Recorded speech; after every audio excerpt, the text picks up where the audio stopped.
Graça e paz, igreja. Amém? Hoje é oficialmente o nosso último culto do ano. Sério? Mas e a semana que vem?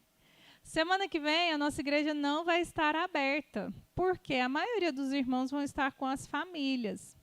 Então, esse momento vai ser você, Deus e sua família. Então, você aproveita para pregar lá, falar de Jesus, do nascimento de Jesus, do amor dele que preenche o nosso ser. Então, domingo que vem tem culto? Não. Mas e dia 1º? Dia 1º tem culto. Então, dia 1º a gente já vai começar na casa do Senhor, agradecendo já pelo ano de 2023, orando, consagrando. A gente vai ter um mover aqui bem diferente. Então, você não pode faltar. E eu te convido a chamar outra pessoa para vir com você. Fala assim, ó, vamos lá consagrar o seu ano de 2023 comigo. Aí você traz um visitante para a igreja, amém? Então, vamos abrir nossas Bíblias lá em Isaías, capítulo 7, verso 14. Isaías 7, verso 14. Hoje a gente está assim, cheio de notícias boas, né? Aniversário do Murilo, então você dá parabéns para o Murilo. A gente tem a Namie na psicologia. Aniversário também da Maria. Nós temos também o nascimento da Sofia, que é a netinha da Andréia. Então, a igreja está cheia de testemunho bom, né? Então, glória a Deus por isso. E tantos outros, né? Eu falei da Gabi? A Gabi, que passou também, glória a Deus. Então, gente, vocês vão contando os testemunhos aqui para a gente lembrando, né? Então, vamos lá. Isaías 7, versículo 14, diz assim: Portanto, o Senhor mesmo lhes dará um sinal. Eis que a virgem conceberá e dará à luz um filho e lhe chamará Emanuel. Amém? O que significa Emanuel? Deus conosco. Então, Maria foi agraciada por Deus, através do Espírito Santo ficou grávida e concebeu um filho que se chama Emanuel. Olha para a pessoa do seu lado e fala assim, Emanuel, Emanuel, é Deus com você. Amém. Olha que legal. Você saber que Deus está com você. Amém? E vamos ver os outros nomes de Jesus Cristo. Vira a página aí, vai para Isaías 9, verso 6. Isaías 9, verso 6. Porque um menino nos nasceu, um filho se nos deu. O governo está sobre os seus ombros, e o seu nome será. E aí é tudo nome composto.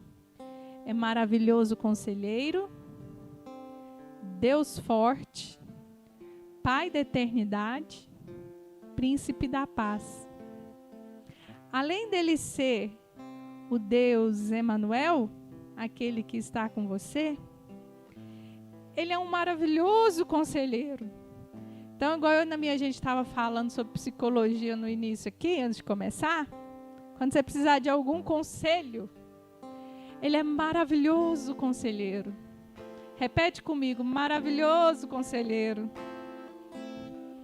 Então, você não precisa se descabelar, sair correndo por aí, porque ele é maravilhoso conselheiro. Ele é Deus forte. Então, todas as suas batalhas, ele vence, porque ele está com você, que ele é Deus Emanuel. E ele é um Deus forte, nada se compara a esse Deus. Ele é Pai da eternidade. Significa que quando a nossa vida se encerrar aqui no terreno, a gente está com o Pai da eternidade. Ele não é um pai só aqui, ele cuida da gente, até lá na eternidade. E ele é príncipe da paz. Ah, essa paz. A paz que no meio ali, ó, dos pescadores de homens, quando você está ali no barquinho e vem o vento e chacoalha tudo, você está em paz. Porque você sabe que o Deus forte está com você. E que mesmo que o barco vire, você tem o Pai da eternidade. E se precisar de um conselho, Ele é maravilhoso nisso. E Ele dá toda a paz que excede o entendimento. Por isso que Ele tem tantos nomes maravilhosos assim. E todas as vezes que você tiver dificuldade, ou estiver passando por qualquer tipo de problema, é só você clamar. Maravilhoso conselheiro, Deus forte, Pai da eternidade, Príncipe da paz, Deus Emanuel. E para cada momento da sua vida, Ele tem um nome. E Ele é a resposta da sua oração. Vamos colocar de pé, agradecer pelo ano de 2022 e consagrar esse culto ao Senhor. Deus, nós nos colocamos diante do Senhor. O Senhor tem a maravilhosa graça, o maravilhoso poder. O Senhor é Deus forte, Deus poderoso, Deus eterno, Pai da eternidade. O Senhor é aquele que é e que sempre será. E nós te agradecemos pelo ano de 2022, consagramos desde já os nossos próximos 15 dias ao Senhor. Que a tua presença se faça presente, que o Senhor seja Deus Emanuel. Amém. Que possamos viver, Pai, a tua palavra e saber que o Senhor é um conselheiro maravilhoso. O Senhor é o príncipe da paz. O Senhor coloca paz no nosso coração, meio das guerras, da fúria do mar e de qualquer outra coisa que venha para tentar nos tirar a paz. Nós clamamos pelo Senhor, príncipe da paz. Glória. O Senhor é o Pai da eternidade, Pai. O Senhor é aquele que vai estar conosco não somente hoje, mas até a volta do teu Filho, Jesus. E nós essa noite queremos te honrar e te engrandecer com os nossos corações, nossas vozes, nossas mãos, nosso corpo, Pai. Tudo que temos essa noite nós queremos oferecer ao Senhor em adoração. E que o Senhor perdoe os nossos pecados e coloque em nós, Pai, novas criaturas, pessoas, Pai, lavadas e remidas no teu sangue, cheios da tua presença, transbordantes do teu amor. E que possamos passar para as nossas famílias e nossos familiares toda essa tua bondade, a tua fidelidade, a tua paz, Amém. O teu conselho, as tuas virtudes, Espírito Santo. Em nome de Jesus. Amém. Bom é louvar ao Senhor e cantar louvores ao teu nome, ó Altíssimo, para de manhã anunciar as tuas benignidades e todas as noites a tua fidelidade, sobre um instrumento de 10 cordas e sobre o saltério, sobre a harpa, com sons. Esse foi o Murilo que chegou muito cedo lá na outro cômodo, né, no outro galpão, e o Murilo sempre ali servindo ao Senhor. E esse coração disposto no Senhor, Deus honra, né? Então eu fiquei muito feliz, vou dar testemunho por ele, no lugar dele, eu fiquei muito feliz quando sexta-feira ele falou que foi promovido no serviço dele. Você pode dar uma salva de palmas para Jesus? São esses pequenos degraus que Deus vai colocando para a gente subir, que a gente vê a prosperidade de Deus, né? E a gente, quando é fiel no pouco, Deus vai colocando a gente no muito. Então, quando eu olho para a vida do Murilo, me inspira a ver essa dedicação que ele tem na casa do Senhor. Pastor Pedro, você pode vir aqui orar pela gente? Pastor, pela gente não, pelo Murilo.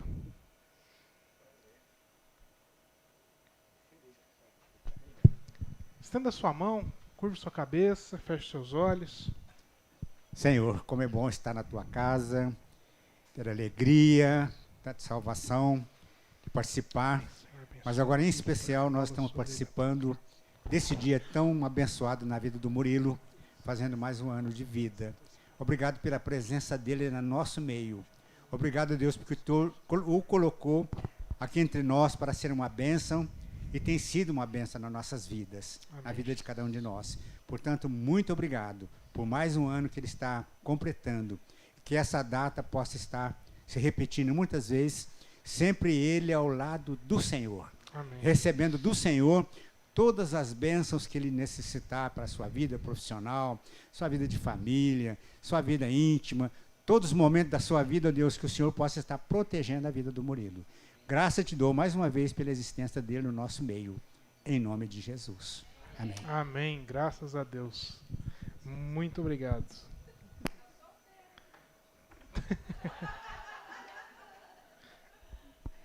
Ai, benção, irmãos. Vamos encerrar o nosso ano, então. Essa é a última mensagem do ano, de 2022. Está lá em Romanos, capítulo 12. E o tema de 2022, quem lembra qual que foi? O pastor Luiz disse domingo passado. Fez uma retrospectiva, né? O pastor Sandro não estava porque estava de férias, está descansado, está pronto para 2023, trabalhar. Qual foi o tema de 2022 da nossa igreja? Muito bom, isso mesmo. Quando esse coral bonito levanta, é que eu fico animado, assim. Valeu a pena estar aqui. 2022, o tema foi Preparai o Caminho. Né? O tema de 2022 para a nossa congregação foi Preparai o Caminho. Vamos repetir, então, para a gente nunca mais esquecer? Se alguém algum dia perguntar lá na frente, nossa, qual foi o tema da congregação 2022? Não, eu lembro que o Bruno fez a gente repetir. Então vamos lá, Preparai o Caminho. O caminho de quem? O caminho de Cristo. Ele vai voltar. Ele está para voltar. Nunca esteve tão próximo. Então os nossos corações têm que estar preparados e também o caminho para que Cristo possa voltar tem que estar preparado no coração das pessoas que Deus confiou o nosso convívio. Então nós trabalhamos muito sobre fé, muito sobre maturidade, muito sobre crescer em Deus, muito sobre aprender a confiar no Senhor, a depender dEle, mas ter uma fé mais madura, uma fé que possa crer em Deus tanto no dia bom quanto no dia mau. Então nós falamos sobre isso, sobre ter fundamentos, princípios que possibilitem a gente viver a nossa vida com sentido e com propósito. E agora nós vamos encerrar esse ano falando sobre fé inteligente. Uma fé inteligente, lá em Romanos 12, para que a gente possa, a partir do dia 1º, iniciar o ano 2023 com aquele tema lá, pescadores de homens. Já que o nosso coração está preparado, os fundamentos foram ali colocados, os alicerces foram ali colocados, os princípios foram ali lançados, o caminho está preparado, então agora nós podemos cumprir a comissão que Jesus chamou os seus discípulos e chama a sua igreja. Pescadores de homens, lance suas redes nesse mundo e ali vocês podem puxar essa rede e dali o Senhor vai acrescentar as almas que Ele tem para a igreja do Senhor. Glória a Deus por isso. Então vamos ver um pouco sobre fé inteligente.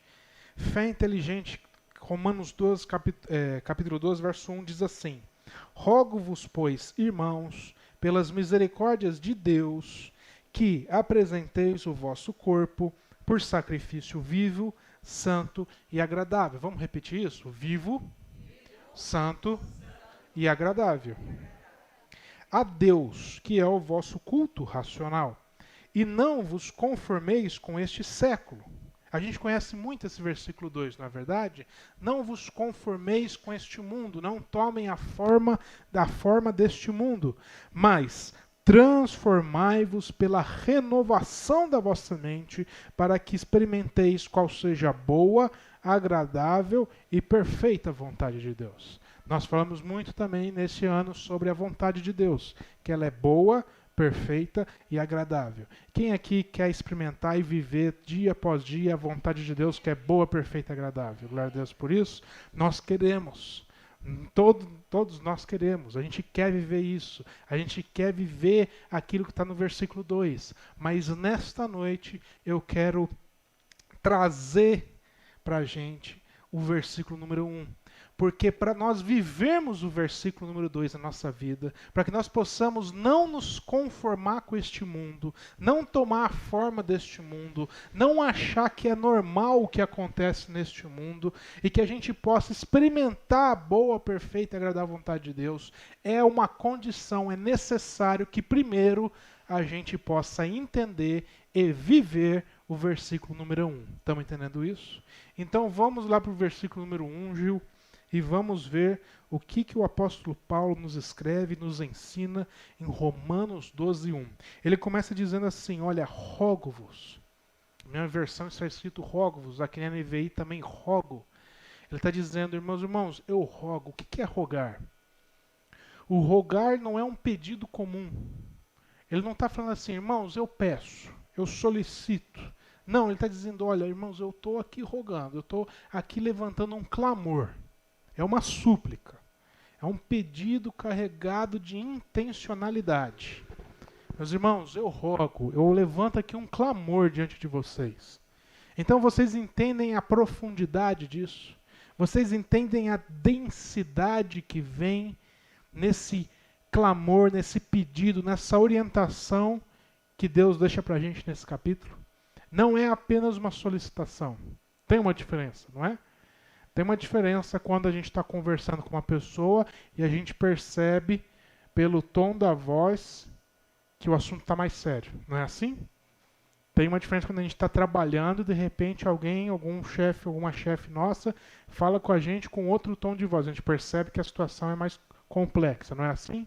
Da mesma forma aqui, existe uma tonalidade diferente. Deus está falando com a gente e a gente tem que ter sensibilidade nos ouvidos para perceber que agora o tom ele é mais sério. Não é um pedido, é um rogar. É uma súplica, é um clamor que está sendo levantado dentro da igreja, de uma orientação que nós precisamos seguir. E ele diz, rogo-vos, pois, para quem é que ele está rogando? Irmãos. Então, esse clamor não é direcionado a um indivíduo específico. Muitas vezes na Bíblia a gente tem orientações específicas. Muitas vezes Paulo escreveu direcionado para Timóteo. E esse direcionado para Timóteo, ele é direcionado para a liderança da igreja. Então tem momentos que são específicos.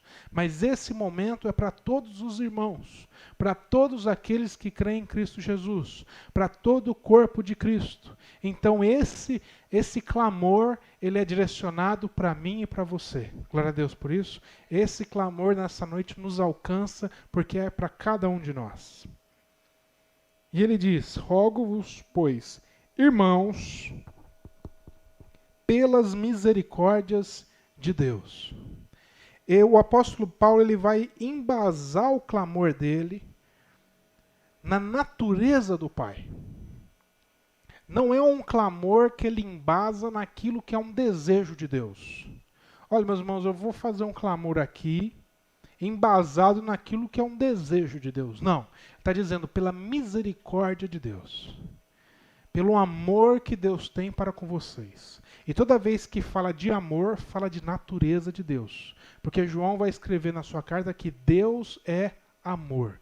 A natureza de Deus é o amor. O amor não é um sentimento. O amor não é uma emoção. O amor, o verdadeiro amor, diz respeito a uma natureza. Glória a Deus. O amor é natureza de Deus. É por isso que aquele que não ama não conhece a Deus, porque Deus é amor. A gente consegue nos amar e amar o próximo a partir do momento que a gente aprende a amar a Deus. Por isso que Jesus disse, ama o teu Deus de todo o teu coração, de toda a tua alma, de todo o teu entendimento. Primeiro passo. E depois você vai amar o seu próximo da mesma forma que você aprendeu a se amar. Amar o próximo é o último, é o terceiro. Primeiro é amar a Deus, segundo é aprender a se amar e terceiro a gente consegue comunicar, expressar, revelar esse amor para as pessoas que estão ao nosso redor. Estamos entendendo isso? Então, falar de amor é falar sobre natureza. E o apóstolo Paulo está embasando esse clamor naquilo que é a natureza, naquilo que ele aprendeu sobre a natureza de Deus. Então, vocês entendem a profundidade do clamor do apóstolo Paulo? Porque ele está dizendo, olha, é do interesse de Deus aquilo que eu vou orientar vocês agora. Não, ele está falando assim, olha, é da natureza de Deus aquilo que eu quero expressar e revelar para vocês nesse momento. Então vamos ver o que ele diz.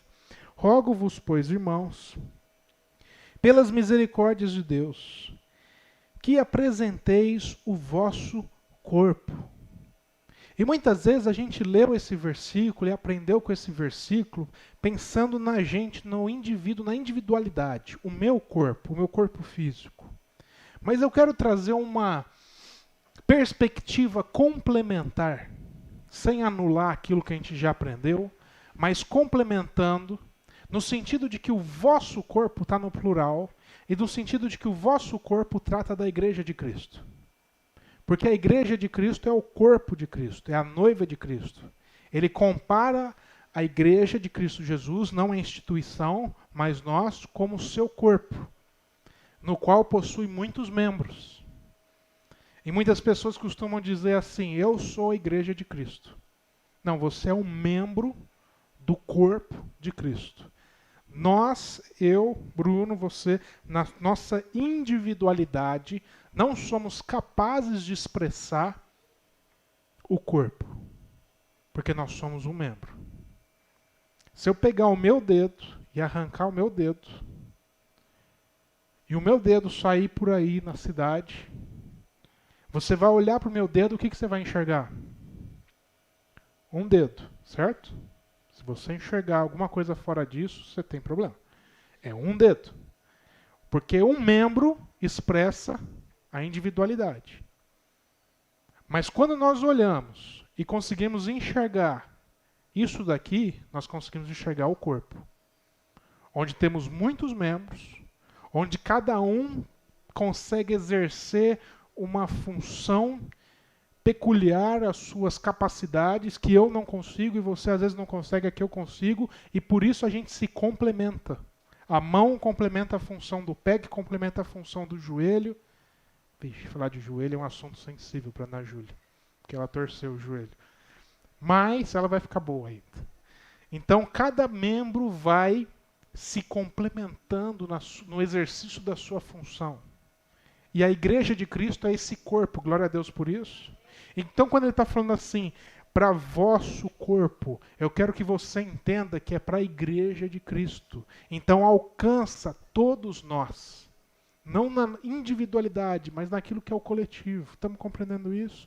Toda a igreja de Cristo, que faz parte da nossa comunidade, a comunidade ali da rua de cima, a comunidade da rua de baixo, da cidade vizinha, da cidade tal, da Argentina que ganhou a Copa do Mundo, Gilberto. Até lá, tem igreja de Cristo lá, na França, e aqui e ali, e todo o corpo de Cristo. Esse clamor é direcionado para que a gente apresente a igreja. Então, olha só o que é o clamor. Para que a igreja se apresente diante de Deus. O clamor do apóstolo Paulo aqui escrito, que Deus faz, é que a igreja de Cristo apresente-se diante de Deus. O que a igreja tem que apresentar? Vamos ver. Rogo-vos, pois, irmãos, pelas misericórdias de Deus, que apresentei o vosso corpo por sacrifício. Então ele está fazendo um clamor para que esse corpo de Cristo, que é a igreja, se apresente, se ofereça em um sacrifício. Agora, esse sacrifício tem 3 características que Deus quer. Ele tem que ser um sacrifício vivo, ele tem que ser um sacrifício santo, e ele tem que ser um sacrifício agradável. Estamos compreendendo até aqui? Então, o clamor é para que o corpo, para que a igreja apresente a Deus um sacrifício que tem que ser vivo, santo e agradável. Agora, não é um sacrifício pontual, é um sacrifício contínuo. Não é um sacrifício pontual, porque senão eu viveria a minha vida, vou tocando. Opa, deu domingo. Domingo eu tenho que ir lá na igreja apresentar o sacrifício do meu tempo, sacrifício, né, das coisas que eu tenho que fazer, sacrifício do meu humor, tenho que falar, pô, tô nervoso, tô ali. Não, mas agora eu vou na igreja. E eu vou sacrificando algumas poucas coisas de maneira pontual para me apresentar a Deus. Não, esse sacrifício é contínuo. É algo que eu faço hoje, segunda, terça, quarta, quinta, sexta, sábado. Eu vivo, eu presto um culto a Deus de maneira contínua na minha vida. O culto não acontece só no domingo. Isso daqui é a consequência daquilo que a gente já vive todos os dias. Estamos compreendendo isso? O culto, o verdadeiro culto, não é o que acontece aqui no domingo. Isso deve ser consequência daquilo que você está vivendo na sua vida todos os dias. Porque eu cultuo a Deus na minha vida todos os dias, eu me reúno no domingo para estar com meus irmãos e nesse dia nós juntos sermos a expressão do corpo. Porque de segunda a sábado eu fui um membro, mas de domingo eu encontro os outros membros e nos expressamos como o corpo de Cristo. Glória a Deus por isso.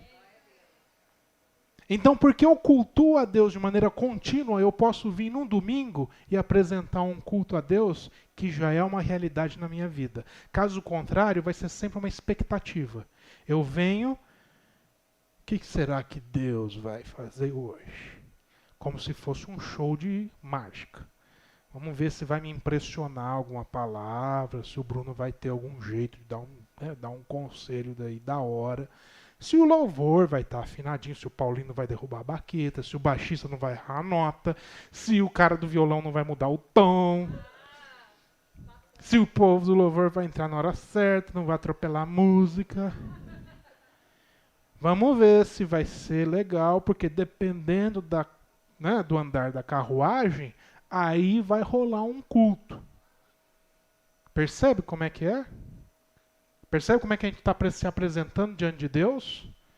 Percebe como é que o sacrifício está errado? Aquilo que a gente apresenta diante de Deus já está errado. Porque o que a gente tem que apresentar diante de Deus é aquilo que a gente está vivendo. A gente tem que apresentar diante do Senhor aquilo que já é a nossa realidade. E porque eu aprendi a cultuar a Deus dia após dia, eu venho aqui e expresso esse culto no corpo de Cristo. Então, o que a igreja tem que apresentar? Esse sacrifício, primeira característica já, ele é vivo, santo e agradável. Mas primeiro ponto, ele é contínuo, ele não é pontual. Ele é um ato contínuo nas nossas vidas. Segundo ponto, o que é um sacrifício? Sacrifício é uma oferta que me custa algo. Ok? O sacrifício é uma oferta de algo que me custa. Quando eu apresento uma oferta de algo que me custa, eu estou apresentando um sacrifício. Bruno, mas eu posso apresentar uma oferta de algo que não me custa? Posso. Muitas vezes apresentamos uma oferta de algo ou coisas que não nos custam. E isso não é um sacrifício. E o que Deus está falando que a igreja precisa apresentar para Ele, num ato contínuo de vida, é esse sacrifício que é vivo, santo e agradável. É a oferta de algo que nos custa. Vou dar 2 exemplos práticos e rápidos. Como que nós administramos o nosso tempo? Todos nós recebemos 24 horas todos os dias. Você acorda e já tem um crédito na sua conta diário de 24 horas para você utilizar do jeito que você entender, do jeito que você está conduzindo a sua vida aí. Alguma parte dessas 24 horas nos é imposta que a gente tem que administrar de certa maneira, por exemplo, trabalhando. Né? Se fosse facultativo, eu acho que pouquíssimas pessoas iam escolher trabalhar. Mas é imposto que a gente gaste parte desse tempo trabalhando. E a gente tem que administrar essas 24 horas. E aí eu te pergunto, como é que está o sacrifício do seu tempo? Você tem que ofertar do seu tempo a Deus como algo que te custa, ou você tem ofertado o seu tempo sem te custar nada? Qual é o período do seu tempo diário que você separa para Deus? Porque se a gente só separa para Deus o nosso dia, o momento antes de dormir, quem está entendendo isso? Que é aquela oração final do dia, em que eu peço uma noite sem pesadelo, basicamente isso que a gente pede, para dormir tranquilo e acordar no outro dia bem. E aí acabou. Das minhas 24 horas, eu resumi o meu tempo de Deus em menos de 1 minuto de oração. Então é uma oferta que não me custou nada. Quem está me entendendo isso? Agora, quando eu acordo, e ao invés de já levantar e fazer meu café, eu paro na minha cama e eu faço uma oração, uma meditação para Deus, consagrando minha vida ao Senhor, eu já estou ofertando a Deus o meu tempo em sacrifício, porque já está me custando algo, a fome. Eu já acordei e já quero comer, mas eu parei antes e orei ao Senhor. Meu tempo é ditado, meu tempo é corrido, mas eu tenho um momento no meu dia que eu paro para ler a Bíblia. E agradecer a Deus, e apresentar minha vida, apresentar minha família, apresentar meu coração. É um tempo que eu podia estar fazendo outra coisa, não é verdade? Está me custando. É um sacrifício. Eu podia fazer na minha sexta-feira à noite várias coisas, mas eu venho no estudo bíblico, às 19 horas. Encontrar os outros membros para juntos expressarmos o corpo de Cristo, aprendendo mais da palavra dele. E depois temos um momento de confraternização, comunhão, lanchinho. Eu podia estar fazendo outras coisas. Então é um tempo que me custa. Entendemos essa diferença de sacrifício? De oferta que me custa e oferta que não me custa nada? Outro momento que a gente vê isso acontecer. Vamos levantar uma doação de roupas? Vamos. Levantamos uma doação de roupas. Aí eu vou lá no meu armário e eu pego aquela blusa que eu uso para pintar a casa, que já está toda manchada, que ninguém quer interesse, que ninguém quer. E eu dou ela. Porque não me custa nada. É uma oferta de algo que não me custa. Porque já está lá, eu esqueci até de jogar fora, e agora que a gente fez um mutirão de doação de roupa, eu vou pegar a pior que eu tenho para doar. Uma oferta que não me custa. Então não é um sacrifício. Estão entendendo isso? Quantas vezes nós estamos, como igreja, apresentando uma oferta ao Senhor que não nos custa nada? Quantas vezes na nossa vida, no nosso dia a dia, nós estamos apresentando ao Senhor uma oferta de algo que não nos custa? E depois a gente quer, nas nossas orações, cobrar a Deus de certas posições que a gente acha que Ele deveria ter com a gente, porque em contrapartida, eu apresentei ofertas que nada me custaram. Estão entendendo isso? E aí nós vivemos uma relação de fé frustrada. Porque eu faço coisas na expectativa que eu ganhe o coração de Deus. E quando eu vejo que as coisas que eu faço não surgem um efeito do que eu quero, eu entro em surto espiritual. Porque eu começo a me questionar por que as coisas não estão acontecendo. Quando na realidade, a questão é mais simples. É que a gente não está vivendo na essência daquilo que Deus colocou na sua palavra. Então, rogo-vos, irmãos, que como igreja de Cristo, como corpo, apresenteis um sacrifício. É uma oferta de algo que vai te custar. E esse sacrifício tem 3 características. Ele deve ser vivo, santo e agradável. Quando ele fala que o sacrifício é vivo, ele está querendo dizer que é um sacrifício com sentido, que é um sacrifício com propósito, com intencionalidade. Não é um sacrifício morto porque não é algo que não tem sentido, não tem propósito. Não, é um sacrifício com sentido, com propósito de vida. Então, quando a gente olha lá atrás, como eram feitos os sacrifícios antes, como é que era feito? A pessoa e sua família apresentava periodicamente um cordeiro, certo? E o cordeiro era feito ali, um ritual, onde ele era sacrificado. Então, nesse momento, era simbolizado de maneira muito pedagógica de que os meus pecados tinham um custo. Mas que eu não iria morrer, mas no meu lugar iria morrer um animal, um ser vivo que não tinha culpa nenhuma. Para que eu pudesse, olhando aquilo, pensar, gente, que desperdício de vida. Viver fora da presença de Deus, dos propósitos de Deus, no pecado, é um desperdício de vida. É desperdiçar a minha vida. Então, de maneira pedagógica, eu via toda aquela cena e eu disciplinava o meu coração. É por isso que a Bíblia diz que Jesus Cristo é o Cordeiro perfeito. Ele morreu na cruz, de maneira perfeita, levou os nossos pecados. Nós não precisamos apresentar nenhum sacrifício mais. Mas aí Jesus, ele vai, no tempo que ele estava aqui, ele vai até o templo em Jerusalém.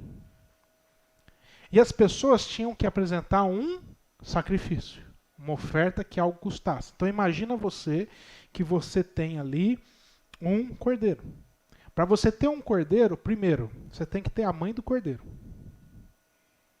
Aí você tem que cuidar da mãe do cordeirinho. Tosquear, cuidar. A gente viu aqui de sexta-feira que cuidar de ovelha é um trabalho. Passar azeite na cabeça para proteger, cuidar, se fosse hoje em dia, vacinar, né, dar nutriente, dar suplemento alimentar, tosquear e cuidar. Aí a mãe vai e fica fértil e pare um cordeirinho. Todo um processo gestacional. Meses e meses você fala, rapaz, agora eu vou comer uma carne de cordeiro assada, mas aí você lembra que não, que o primeiro cordeiro é para Deus. Que você não vai tocar, você não vai pegar, você não vai tirar a lã para poder se usufruir. Não, é uma oferta que custa. Custou tempo de cuidado, custou tempo de espera, custou expectativa. E aí você vai e leva para diante de Deus. Era assim que era para ser. Mas aí Jesus chegou no templo de Jerusalém, e o que Jesus encontrou? Mercadores. O que era isso, Bruno? Era a gente já vendendo uma ovelha. Você não precisa comprar nada. Você não precisa cuidar de nada na sua casa. Você não precisa separar nada. Não te custa nada, só uns trocados. Sabe aquele dinheiro que você anda aqui na porta do carro, às vezes, para dar para quem te pede? Então traz o dinheiro para cá. O que você quer? Você quer uma ovelha? Tem. Tá manca. Caiu na festa lá e machucou a ovelha. Mas tá, pode pegar. Estou vendendo, você apresenta sacrifício. Você quer uma pombinha? Apresentar uma pombinha? Tá aqui, a asa tá quebrada. Um gato pegou ela, a gente tirou da boca do gato. Mas isso é o de menos. Tá aqui a oferta para você apresentar. Não custa nada. Quando Jesus olhou aquilo, ele se irritou e derrubou todas as mesas de mercadores. Por quê? Porque eles não estavam como igreja apresentando um sacrifício, uma oferta que custasse. Não, eles estavam brincando com a graça que foi concedida. Então a igreja precisa entender que esse sacrifício, essa oferta que custa, ela tem que ser vivo. Ele tem que ter propósito, ela tem que ter sentido, ela tem que ter intencionalidade. Estamos entendendo isso? Ela tem que ser um sacrifício santo, vivo, santo, agradável. Santo não é perfeito. Nós já falamos sobre santidade aqui. Santo não é quem é perfeito. Nenhum de nós é perfeito.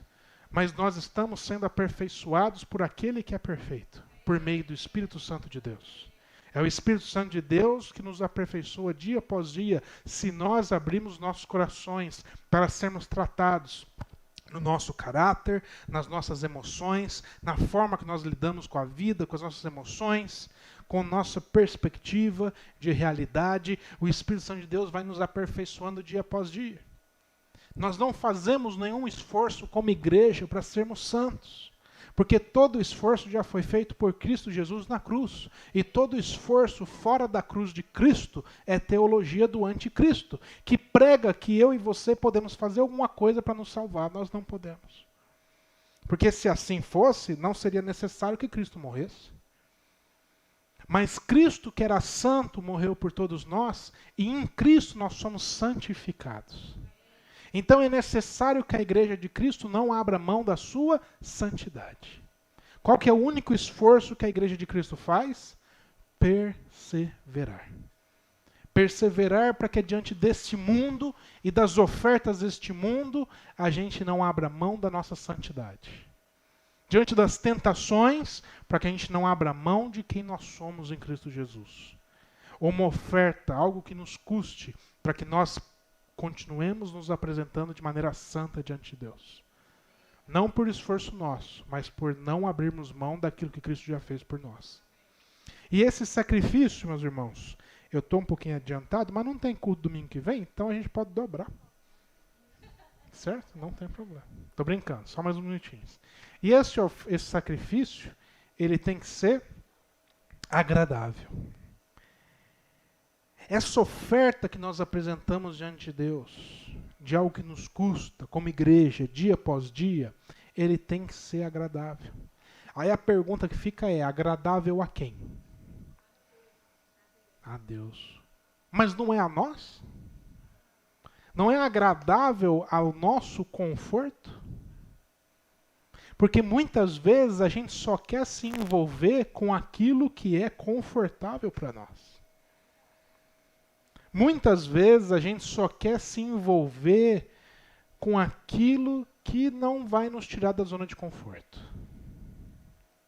Muitas vezes a gente não quer assumir certos compromissos que não venham tirar a gente do nosso conforto. Tem que ser agradável a nós.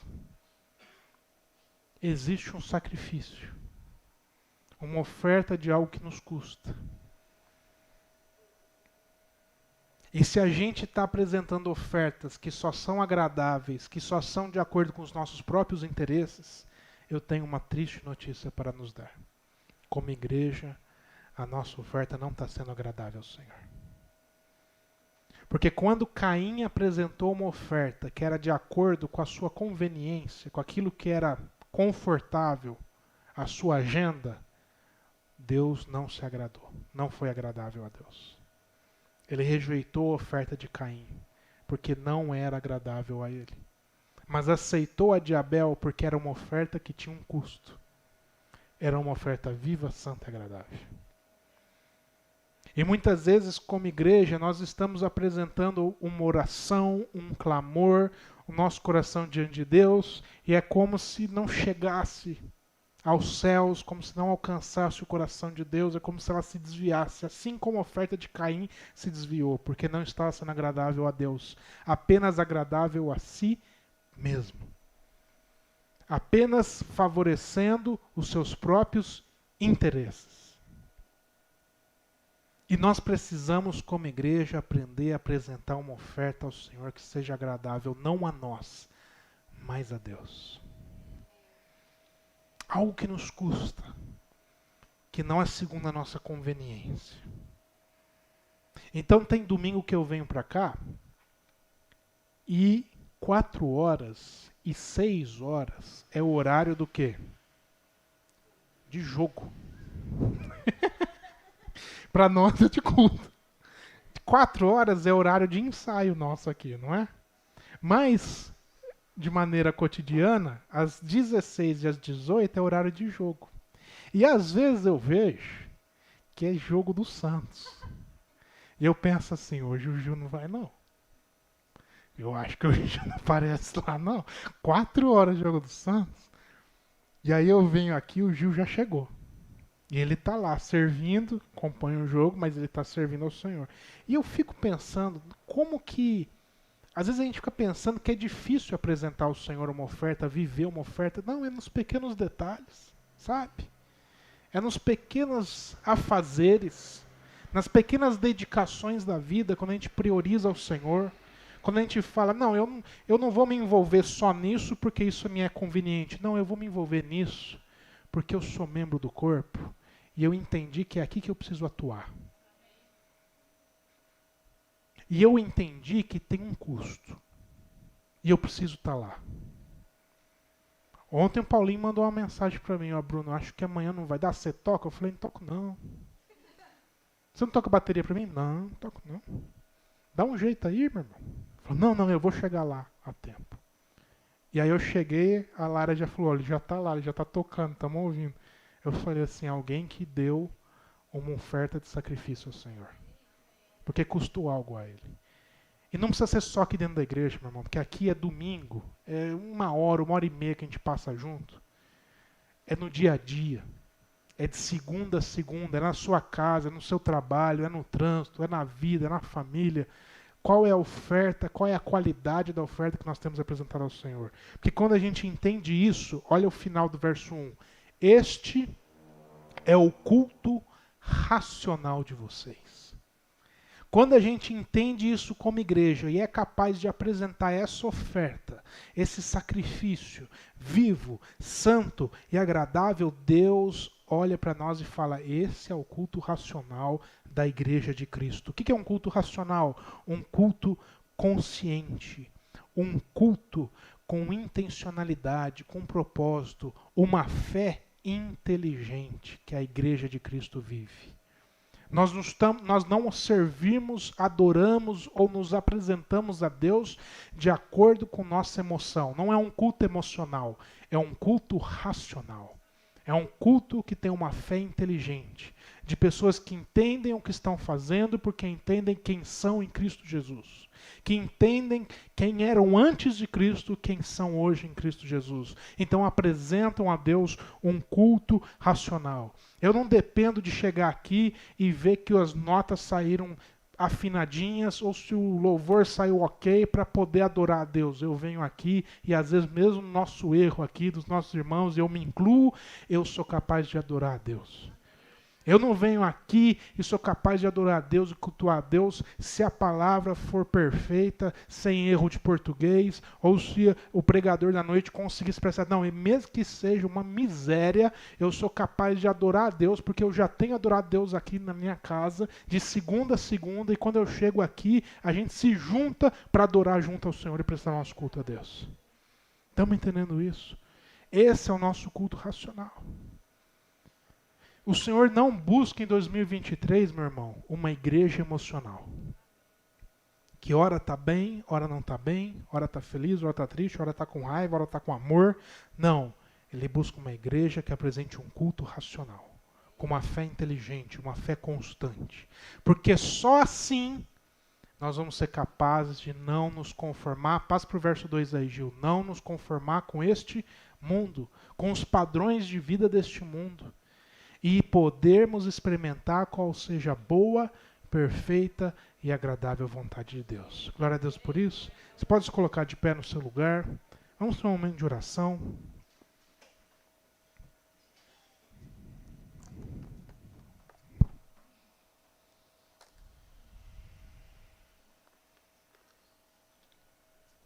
Aproveite para apresentar a sua vida diante de Deus, apresentar o seu ano, o seu coração.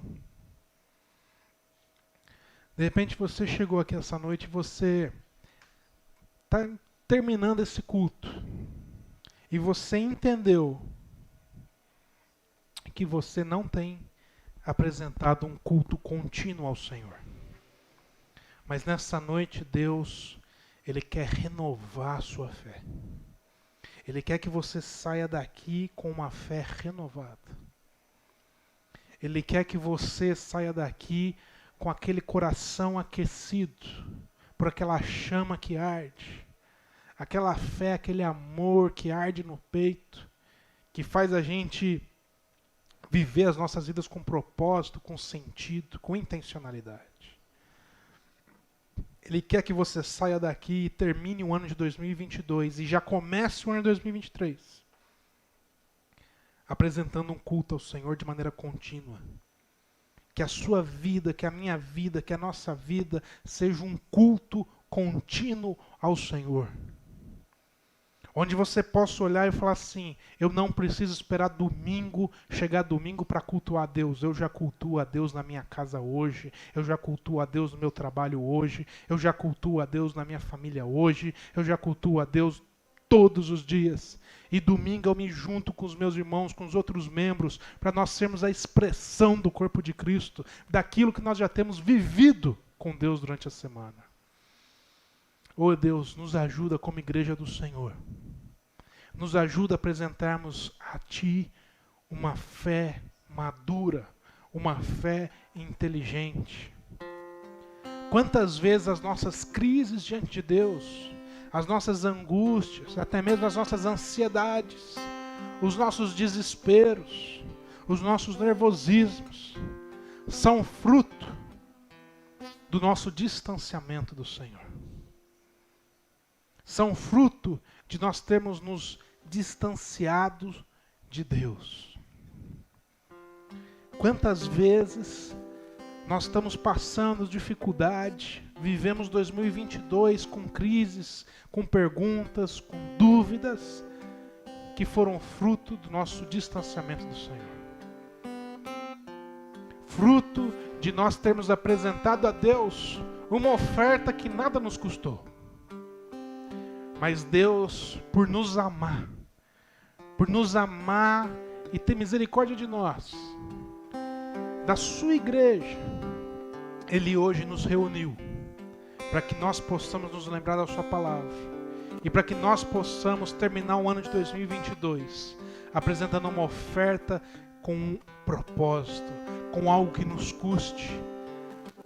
Nos custa o tempo que nós damos para esse mundo, mas é muito mais valioso o tempo que nós damos para Deus. Porque o tempo que nós damos para Deus, o coração que nós colocamos diante do Senhor, as emoções que nós sujeitamos a Deus, são nesses momentos do nosso dia que Deus renova a nossa fé, que Deus renova as nossas forças, que Deus renova o nosso coração, para que a gente possa olhar para as nossas atividades, para que a gente possa olhar para os nossos compromissos lá fora e enxergar Deus em cada detalhe e dizer, Deus, eu estou aqui não é à toa, eu estou trabalhando aqui, eu estou estudando ali, eu estou passando por essa rua, porque o Senhor tem um propósito e eu te agradeço por estar vivendo o que eu estou estou vivendo e te agradeço porque eu ainda vou viver com o Senhor. Mesmo nas dificuldades, nós somos capazes de levantar as mãos para o céu e dizer: Senhor, obrigado, porque até aqui o Senhor não nos abandonou. E mesmo na minha maior dificuldade, eu consigo reconhecer e ver a tua mão cuidando de mim. É mesmo na maior dificuldade, eu consigo olhar para as pessoas que estão ao meu redor e ver o teu cuidado comigo, o teu cuidado para aqueles que são do Senhor. Mesmo na nossa maior dificuldade, como igreja de Cristo, nós somos capazes de olhar para as adversidades e enxergar a mão de Deus nos protegendo, nos guiando, nos guardando, nos orientando. Uma igreja de Cristo viva, que é capaz de apresentar um sacrifício vivo, santo e agradável. É assim que nós terminamos nosso ano de 2022, Senhor. E é assim que nós iniciamos nosso ano de 2023. Em nome de Cristo Jesus, quem concorda, diga amém. Você pode dar uma salva de palmas para Jesus Cristo? Glória a Deus por isso. Amém. Eu quero hoje terminar.